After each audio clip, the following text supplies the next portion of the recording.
It's my favorite part of the show, money, power, politics. Women have made major progress in the labor market since the 1960s, but that progress has somewhat plateaued in recent years. And that slowdown could be a major hit to the economy.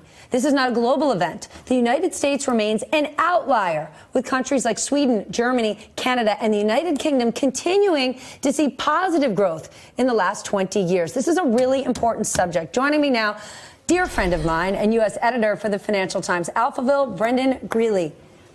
Let's walk through the U.S. problem here and what we're doing differently, because my gripe time and again when I hear the great strides we're making, and I'm glad about it, about maternity leave and paternity leave, those are 12 and 14 weeks at most.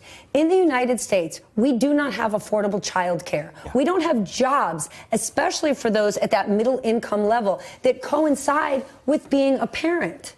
Right. So there are two policy interventions that we could talk about that would make a difference here, right? One is parental leave, which we've been tending to talk about most, I suspect because we can make employers pay for it, right? But there's also child care. Everything we know about the actual evidence from other countries and here in this country is that affordable child care makes a much bigger difference in terms of workforce participation for women than parental leave. So we've been arguing about the wrong thing because it's so difficult in this country to say, okay, this is something the state is going to pay for. We pay about half of what other developed economies pay in child care subsidies.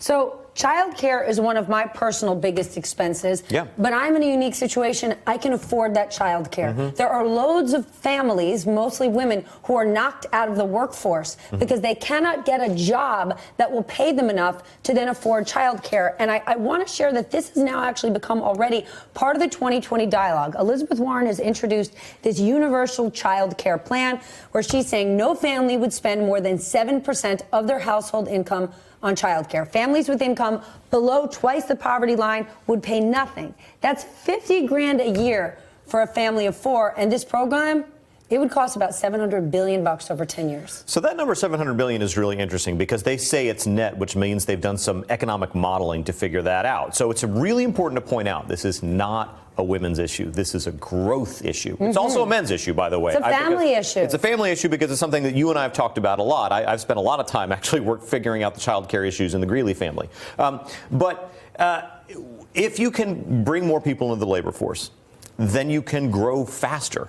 And so it's important to make it possible to work as a parent. We don't make that easy in America. It's different from other industrialized countries. And it's also important to have a culture in workplaces that offer flexible arrangements. So one thing that about a third of other but if you run a small company, right? If I ran a small business with 4 employees, I'd love to offer my employees flexible this and flexible that, but I can't afford to. It's one of the reasons you saw small business sentiment go up when Trump was elected, because small business owners said, I am getting so much pressure from the regulatory standpoint, I can't afford to stay in business. So how do we solve for that? Well, broadly, one of the things that we do in America is we take all the social benefits that we want for ourselves and we make companies pay for it. That's not what other countries do. They tax you and then they give you the benefit and they let the company operate without having to be a mini state that's providing these benefits. Except Americans would say they don't want to pay anymore. But I'll tell you one thing that's good about America is that there are two things that drive labor force participation. One of them is all the policies that we've been talking about. The other is culture.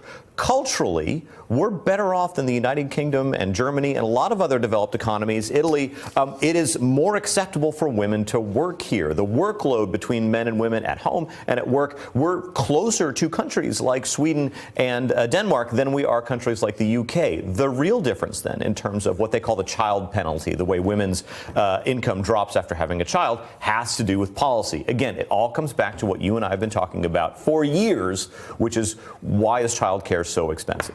We always have to also point out countries like Sweden and Norway might be making it happen.